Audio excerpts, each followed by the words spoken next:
డబ్బు, అనారోగ్యం, ఉద్యోగం, వ్యాపారం, అప్పులతో బాధపడుతున్నారా? మీకోసమే launch your future program. Hello Ram sir. Hi Naraju. Firstly congratulations అన్న విజువలైజేషన్ 2.0 హ్యాపీ మనీలో చాలామంది జాయిన్ అయినటువంటి వాళ్ళు గ్రేట్ ఫీడ్బ్యాక్ వాళ్ళు ఇవ్వటం జరిగింది. And thank you so much.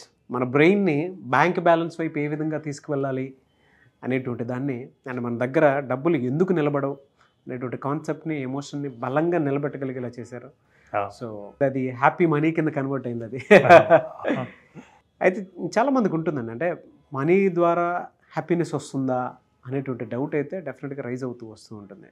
అంటే క్యాలిక్యులేషన్స్ ఎక్కడో తప్పుతా వస్తూ ఉంటాయి అన్నమాట. డబ్బుకి హ్యాపీనెస్కి సంబంధం ఏంటి? హ్యాపీగా ఉండాలి అని అంటే డబ్బే అవసరమా? ఈ రెండు ఎమోషన్స్ని ఎందుకు కలుపుతున్నారు? అంటే it's a tool. Money is a tool, happiness is emotion. Correct. ఈ రెండిటికి ఏంటి ఉన్న సంబంధం అనేటువంటిది అడుగుతూ ఉన్నారు. ఏం చెప్తారు? మంచి ప్రశ్న నారాజు. బహుశా చాలామంది జనాల మెదళ్ళలో ఉన్న ప్రశ్నను నువ్వు వేసావు. చాలామంది మనీ కోరుకునేది ఎందుకంటే, ఏదైనా సరే ఒక ఎమోషన్ మనిషి అనుభవించడం కోసం వస్తువు రూపంలో పొందే ప్రయత్నం చేస్తాడు. అంటే నాకు వస్తువుల ద్వారా సౌకర్యాల ద్వారా ఆనందం పొందుతా అన్నది భావన. అందుకని డబ్బు ప్రధానం అని.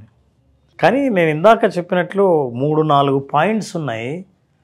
ఈ పాయింట్స్ కరెక్ట్గా ఇదే ఆర్డర్లో పొందితే నువ్వు హ్యాపీనెస్ వస్తుంది. కానీ అలాగే పొందాలని లేదు. ఫర్ ఎగ్జాంపుల్ హ్యాపీ మనీ అని ఎందుకన్నామంటే, డబ్బు ఉన్నా, వస్తువులున్నా, సొంతమైన లగ్జరీ జీవితం అనుభవిస్తున్నా నువ్వు ఆనందంగా జీవించాలని అనుకుంటావు. డబ్బు ఉండి ఆనందం లేని వాళ్ళు ఎంతమంది లేరు? నిజం చెప్పాలంటే డబ్బు ఉంటేనే సంతోషము, ఆనందం ఉంటుంది అనుకుంటే ప్రతి కోటీశ్వరుడు ఆనందంగా ఉండాలి. అవును నారాజు. ఒకరోజు ఐన్స్టీన్ ఏం చేశాడంటే, జపాన్లో ఆయన్ని స్పీచ్ ఇవ్వడం కోసం ఇన్వైట్ చేసింది ఒక యూనివర్సిటీలో. ఆ యూనివర్సిటీ స్పీచ్ ఇవ్వడానికి వెళ్తుంటే ఆ జపాన్లో రోడ్డు పక్కన తెల్లటి పూలు పూసే చెట్లు ఉంటాయి. అవి ఆలోచిస్తూ ఆయన అనుకున్నాడు, భవిష్యత్తులో మనిషి నేను కనిపెట్టిన ఫిజిక్స్ లా లాంటివి, ఇట్లాంటి ఈక్వేషన్స్, లాస్ కాకుండా మనిషికి ఇంకేం అవసరం? ఏదైనా వస్తువు కనిపెట్టాలా, వేరే గ్రహంలో అడుగు పెట్టాలా, ఇంకేంటి అని ఆలోచిస్తుంటే ఆయనకు అనిపించింది, భవిష్యత్తులో మనిషి విపరీతంగా కోరుకుని పొందలేకపోయే ఒకానొక కమోడిటీ ఏంటంటే హ్యాపీనెస్ అని. ఈ హ్యాపీనెస్ గురించి మనం ఏదో ఫార్ములా కనిపెట్టాలి అని అనుకున్నాడు. మనిషి సంతోషంగా ఎట్లా ఉంటాడో కనిపెట్టాలి. అందరూ నన్ను ఫిజిక్స్ ఫార్ములా కనిపెడతాడని అనుకుంటారు, కానీ హ్యాపీనెస్ గురించి అని అనుకోరు. కానీ ఆయన అలా ఆలోచిస్తూ హోటల్లోకి వెళ్ళాడు. మీకు తెలుసా, చాలామందికి తెలీదు, ఐన్స్టీన్ కనిపెట్టిన హ్యాపీనెస్ ఫార్ములా వర్త్ $1.5 మిలియన్. చాలా ఆశ్చర్యంగా ఉంటుంది, ఏంటి ఈయన ఫార్ములా వర్త్ 1.5 మిలియన్స్ ఏంటి అని. ఈయన ఏం చేశాడంటే హోటల్కి వెళ్ళాడు. హోటల్కి వెళ్ళి ఆలోచిస్తూనే ఉన్నాడు. ఈ లోపల హోటల్ బాయ్ లగేజ్ తీసుకొచ్చి లోపల పెట్టాడు. అతనికి ఏదైనా టిప్ ఇద్దామని అటు ఇటు చూస్తుంటే ఏమీ కనిపించలేదు. పర్సు ఆయన బ్యాగులో ఉండిపోయింది. పక్కనే ఉన్న ఒక ప్యాడ్ ఉంటే తీసుకుని ఆయన మాతృభాషలో, జర్మన్ భాషలో ఆయన ఫార్ములాని రాశాడు. హ్యాపీనెస్ ఫార్ములా ఇదే అయి ఉంటుందని. ఇంత గొప్ప ఆలోచన వచ్చింది, ఇంతకంటే నీకు మంచి గిఫ్ట్ ఏ ఉండదు, ఇదిగో పేపర్ తీసుకొని ఇచ్చాడు. ఆ జపాన్లో ఆఫీస్ బాయ్ 100 ఏళ్ల కిందట ఏమీ తెలుసు, అందులో జర్మన్ అస్సలు రాదు. సరే ఈయన ఏదో చాలా పెద్ద ఆయన సైంటిస్ట్ అంటున్నారని ఆయన పేపర్ తీసుకుని జేబులో పెట్టుకుని ఇంటికి వెళ్ళిపోయాడు.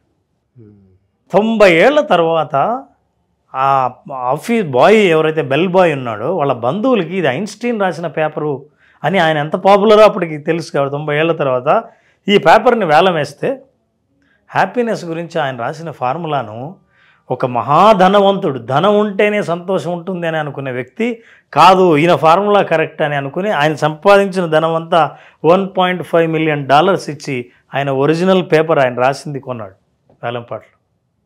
హ్యాపీనెస్ ఫార్ములా ఆయన ఏం చెప్తాడంటే, ఒక మోడెస్ట్ లైఫ్, సాధారణ జీవితం, వస్తు సంపద వెనక పడకుండా జీవించే జీవితంలో సంతోషాన్ని కనిపెట్టడం సులభం.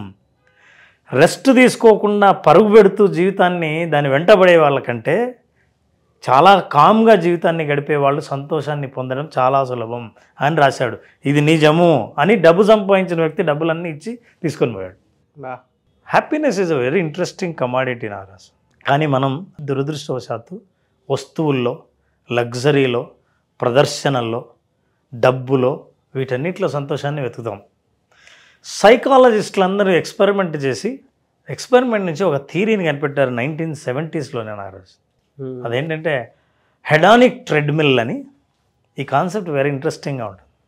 హెడానిక్ ట్రెడ్మిల్ ఏం చెప్తుందంటే మనిషికి బేస్ లైన్ అంటూ ఒకటి ఉంటుంది హ్యాపీనెస్. ఇప్పుడు నీకేం లేదు నారాజు, ఒక బ్యాడ్ న్యూస్ లేదు, ఒక గుడ్ న్యూస్ లేదు, సాధారణంగా ఉంది జీవితం. ఇప్పుడు నీకున్న హ్యాపీనెస్ ఏదైతే ఉందో అది బేస్ లైన్. ఈ బేస్ లైన్ నుంచి సడన్గా నీకు 1 crore లాటరీ వచ్చింది అనుకుందాం. హ్యాపీనెస్ ఎక్కడ పోతుంది? సర్రమని లేస్తుంది కదా, స్పైక్. 1 కోటి రూపాయలు. కరెక్ట్గా కొన్ని వారాల తర్వాత 4-5 వారాల తర్వాత వాళ్ళు టెస్ట్ చేస్తే సైకాలజిస్టులు అందరినీ స్టడీ చేశారు. స్టడీ చేస్తే నీ స్పైక్ పోయింది, మళ్ళీ కిందికి వచ్చి ఇంతకుముందు బేస్ లైన్ ఎక్కడ ఉందో తగలక ముందు అక్కడికే వచ్చి చేరింది. ఈ ట్రెడ్మిల్, ఆ హెడానిక్ ట్రెడ్మిల్ అనేది ఏంటంటే నువ్వు తిరుగుతూ ఉంటే ఎక్కడ మొదలు పెట్టావో మొత్తం తిరిగి మొత్తం ఎక్సైట్ అయిపోయి ఎమోషన్స్ అన్నీ అయిపోయి ఎక్కడ మొదలు పెట్టావో మళ్ళీ అక్కడికే వస్తావు, సేమ్ బేస్ లైన్. ఇది నాట్ ఓన్లీ గుడ్ న్యూస్. సడన్గా యాక్సిడెంట్ అయింది, కాలు విరిగింది, జీవితంలో మనుషులు నష్టపోయారు, మన కిందికి వెళ్తుంది స్పైక్. కానీ మనిషి మళ్ళీ పైకి వచ్చి ఆ బేస్ లైన్ దగ్గర అవుతాడు.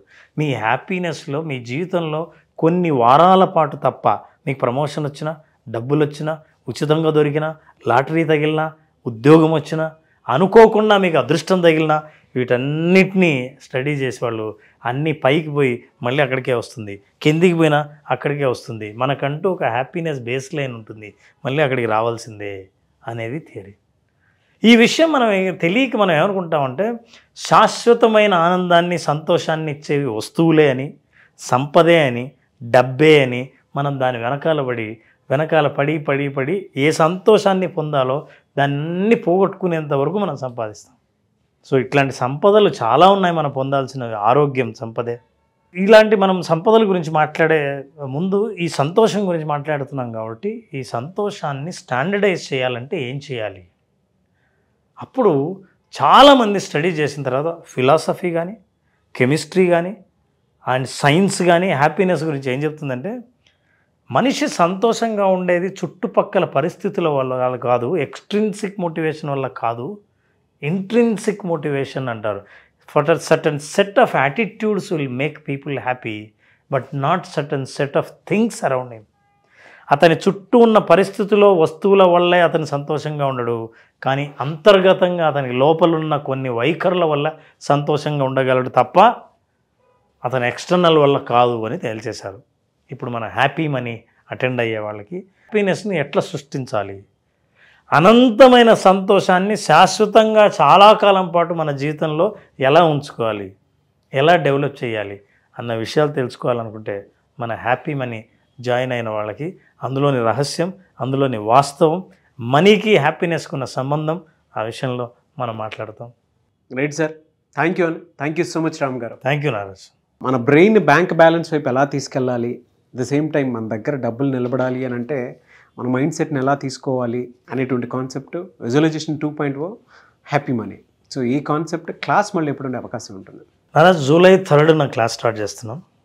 ఈ 5 days సెషన్లో మనీకి హ్యాపీనెస్కి ఉన్న సంబంధం, అసలు మనీకి మనకున్న సంబంధం, మనకున్న భావోద్వేగాలు మనీ పట్ల ఏంటి, అసలు ఈ భావోద్వేగాలకి మన దగ్గర మనీ ఉండడానికి లేకపోవడానికి సంబంధం ఏంటి విషయాలు తెలుసుకోవాలన్నా, అసలు జీవితంలో మనీ ఉండాలనుకోవడానికి కూడా కారణం ఏంటంటే సంతోషంగా ఉండాలనుకోవడం.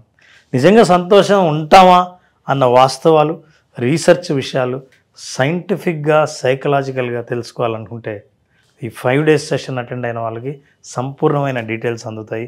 They will enjoy completely the programme. అనుకున్న దానికంటే ఎక్కువ పొందామన్నది వాళ్ళ భావాలే. వాళ్ళ భావాలు వింటే కూడా మనకు తెలుస్తుంది. Thank you sir.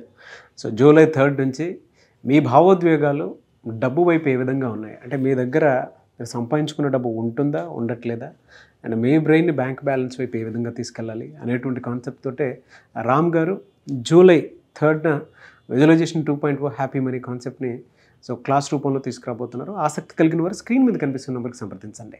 Thank you so much Ram garu. Thank you నాన్న. Thank you so much. Suman టీవీలో మీ పర్సనల్ అండ్ బిజినెస్ ప్రమోషన్స్ కోసం కింది నెంబర్కి కాంటాక్ట్ చేయండి.